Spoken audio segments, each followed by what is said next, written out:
వాళ్ళు తెచ్చిన మార్పు ఏంటంటే ఎరువు బస్తాల కోసం మళ్ళీ పాత రోజులు వెంకట కాంగ్రెస్ గవర్నమెంట్ ఉన్నప్పుడు చెప్పుల లైన్లో పెట్టుడు, పాస్బుక్ లైన్లో పెట్టుడు, పొద్దున్నే 5 గంటలకు వచ్చి లైన్లో నిలబడాల్సిన పరిస్థితి ఉండే. కానీ కేసీఆర్ గారు ప్రభుత్వం వచ్చిన తర్వాత ఎరువులకు కొరత లేకుండా ఏ ఊరికి ఆ ఊరు లారీలు పంపారు.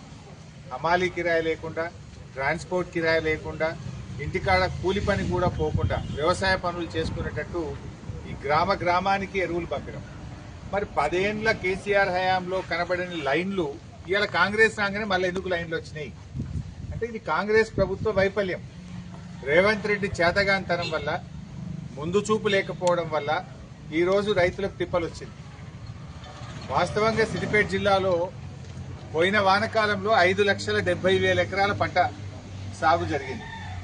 ఈసారి కాలం సరిగా గాక, కాళేశ్వరం నీళ్లు తేక 4,50,000 ఎకరాల్లో మాత్రమే పంట సాగు జరిగింది. అంటే ఒక సిద్దిపేట జిల్లాలో 1,20,000 ఎకరాలు పోయిన వానకాలం కంటే ఈ వానకాలంలో తక్కువ సాగు జరిగింది.